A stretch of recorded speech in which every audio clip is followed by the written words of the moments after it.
গল্পর পার্ট 2। অনেক বছর পর সেই চিরচেনা শহরে বের হলাম। এখানের অনেক কিছুই পরিবর্তন হয়েছে। আমার ছোটবেলার অনেক বন্ধুরা এখনও এখানেই থাকে, কিন্তু শহরের অনেক পরিবর্তন হওয়ায় তাদের ঠিকানা খুঁজে পাচ্ছি না। তাই আর আজকে কারোর সাথে দেখা করতে যাব না। কিছুক্ষণ ঘোরাঘুরি করে বাসায় চলে এলাম। ভাবতেছি আবার যাওয়ার আগে পর্যন্ত বাবার ব্যবসা দেখাশোনা করব। তাই রাতে খাবার টেবিলে বাবাকে বললাম, বাবা, ভাবতেছি আমিও কাল থেকে অফিস যাব, যতদিন দেশে আছি। আজকে তো মাত্র দেশে আসলি আর কাল থেকে অফিসে জয়েন করার কথা বলতেছিস? তো কি হয়েছে, এমনিতেও বাসায় একা একা ভালো লাগে না। ভালো না লাগলে বিয়ে করে ফেল, লেখাপড়া শেষ করে ফেললি আর ভালো একটা চাকরিও পেয়েছিস। মা, আমি আসতে না আসতে তুমি আবার বিয়ের জন্য উঠে পড়েছো। এমন করলে কিন্তু আমি আগামী সপ্তাহেই চলে যাব। আরে থাক না, কিছুদিন যাক, তারপর না হয় এই বিষয়ে আলোচনা করা যাবে। তা ফাহিম, সেখানে কি তোর কোনো পছন্দের কেউ আছে নাকি? যদি থাকে তাহলে আমাদের ঝামেলাটা কমে যাবে। ধুর, আমি থাকবোই না এখানে, আগামী সপ্তাহেই চলে যাব। আসলেই কি তুই চলে যাবি? আচ্ছা ভাইয়া, তুমি বিদেশ থেকে কি কি এনেছো সেগুলো তো দেখালে না, আর আমাকে দিলেও না। যা, ভুলে গেছিলাম। খাওয়া শেষ করে দিচ্ছি। এভাবে কথা বলতে বলতে খাবার খেয়ে নিলাম। তারপর সবাইকে বললাম আমার রুমে আসতে। সবাই আসার পর সবাইকে তাদের জন্য আনা উপহার বুঝিয়ে দিলাম। মোটু তো খুশিতে লাফাতে শুরু করে দিল। তারপর ঘুমের জগতে হারিয়ে গেলাম। সকালে ফ্রেশ হয়ে নাস্তা করে রেডি হয়ে নিলাম। তারপর অফিসের জন্য বের হব। এমন সময় মোটু এসে বলল যে যাওয়ার সময় তাকে স্কুলে নামিয়ে দিয়ে যেতে, আর বাবা নাকি আজকে আগেই চলে গেছে। কি আর করার, আকিবকে নিয়ে চললাম। তারপর আকিবকে স্কুলে নামিয়ে দিয়ে অফিসের উদ্দেশ্যে চললাম। গাড়ি চলছে তার আপন গতিতে।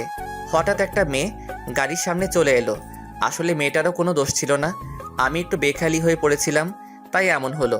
ভাগ্য ভালো, তাও অ্যাক্সিডেন্ট হয়নি। আমি তার আগে ব্রেক মেরে দিয়েছি। গাড়িটা একেবারে মেয়েটার কাছে গিয়ে থামলো। মেয়েটা ভয় পেয়ে চোখ বন্ধ করে ফেলেছে মনে হয়। তাই আমি তাড়াতাড়ি গাড়ি থেকে নেমে মেয়েটার সামনে গেলাম। গিয়ে জিজ্ঞাসা করলাম, আর ইউ ফাইন? মেয়েটা চুপ করে আছে।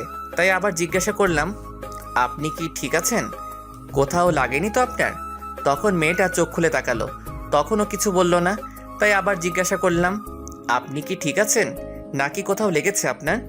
ডাক্তারের কাছে নিয়ে যেতে হবে নাকি? তখন মেয়েটা বলল, না, আমি ঠিক আছি। বলে মেয়েটা চলে যেতে লাগলো। আমি পিছন থেকে অনেক ডাকলাম, কিন্তু কোনো রেসপন্স করলো না। তাই আমিও আবার গাড়িতে উঠে অফিসের উদ্দেশ্যে চললাম। কিছুক্ষণ পর অফিসে চলে গেলাম। সেখানে গিয়ে দেখি খুব সুন্দর করে অফিস সাজানো, আর সবাই ফুলের তোড়া নিয়ে গেটে নিয়ে দাঁড়িয়ে আছে।